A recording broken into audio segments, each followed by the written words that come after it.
The year is 1950. The war is over. The troops have come home, and America stands on the edge of a new era.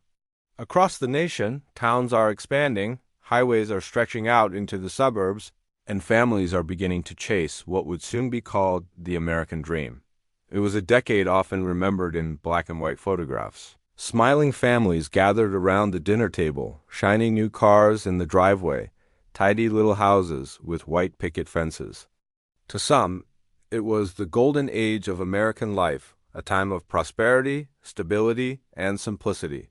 But behind the polished surface, life in the 1950s was far more complicated, full of contradictions that shaped not only that decade, but the nation that followed. Step into a neighborhood of the 1950s, and you would immediately notice how quickly the landscape was changing. After World War II, millions of returning soldiers married, started families, and bought homes. Fueling what became known as the baby boom, suburbs sprouted almost overnight, with developments like Levittown in New York symbolizing a new way of life. These communities promised affordable housing, safety, and a sense of belonging. Rows of nearly identical houses lined neatly paved streets, filled with children riding bicycles, mothers gardening in the yard, and fathers returning home after a day at work. It was a picture-perfect vision of stability, and for many Americans, it was a dream come true. But daily life in these new suburban homes was not as simple as the photographs suggest. Inside, roles were clearly defined, especially within the family. Men were expected to be the breadwinners, working long hours in offices, factories, and shops. Women, on the other hand, were encouraged and often pressured to become full-time homemakers. Magazines, advertisements, and even school textbooks painted a picture of the ideal woman. Cheerful, dedicated to her husband, perfectly dressed, and devoted to raising children.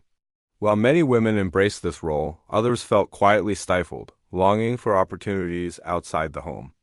The 1950s laid the foundation for this tension, which would later erupt in the women's liberation movement of the 1960s and 70s.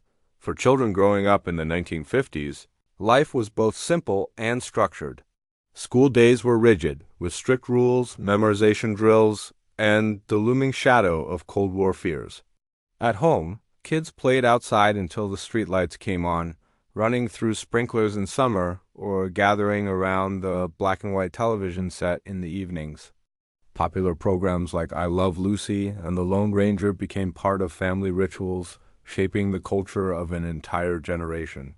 Unlike today, entertainment options were limited, but this made television and radio feel even more special.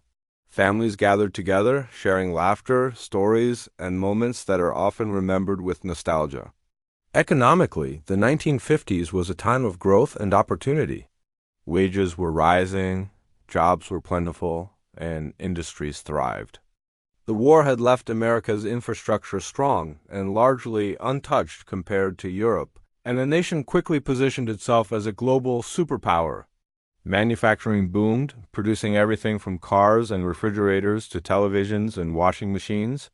For the first time, middle-class families could afford luxuries that had once been out of reach.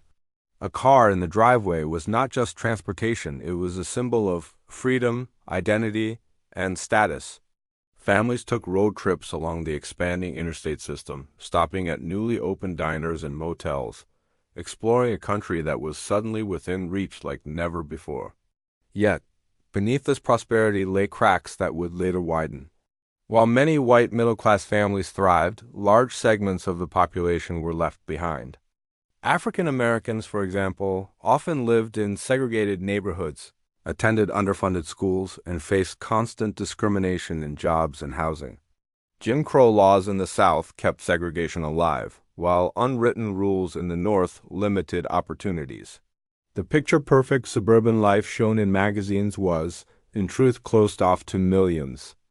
Native Americans, Hispanic communities, and other minorities faced similar struggles, as the dream of the 1950s was far from universal. Another shadow that loomed over everyday life was the Cold War. The 1950s was a decade defined by fear as much as by prosperity. The Soviet Union had become America's rival, and with the development of nuclear weapons, The threat of global destruction hung over every household.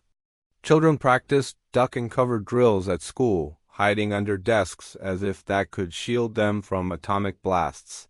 Families built fallout shelters in their basements or backyards, stocking them with canned goods and supplies.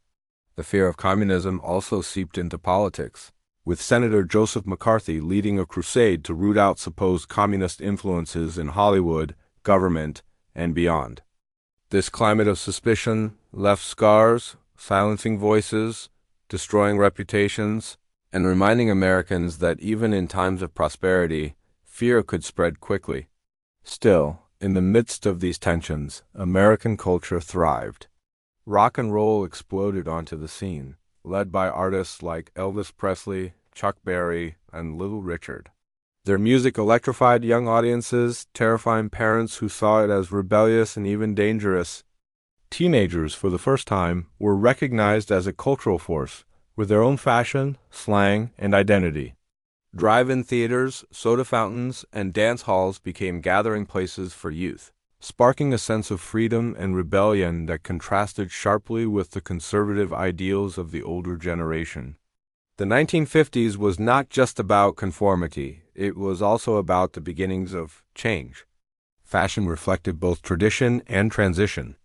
Men in neatly pressed suits and hats filled office buildings, while women wore dresses with cinched waists, pearls, and polished hair. Yet by the end of the decade, influences from rock culture and youth rebellion began to challenge these norms.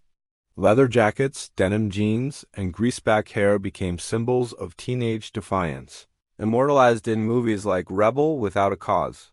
The gap between generations was growing wider, setting the stage for the social revolutions to come. For many, faith and religion also played a central role in 1950s America. Church attendance rose dramatically, with families filling pews on Sundays and communities built around shared beliefs. Religion was tied closely to national identity, with slogans like "In God We Trust" added to currency and "Under God" inserted into the Pledge of Allegiance.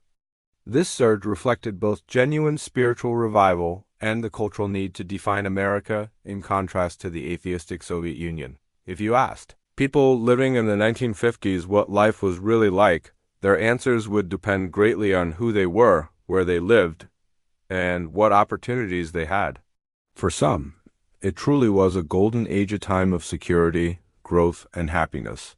For others, it was a time of exclusion, fear, and hidden struggles. The decade was both bright and dark, simple and complicated, hopeful and anxious.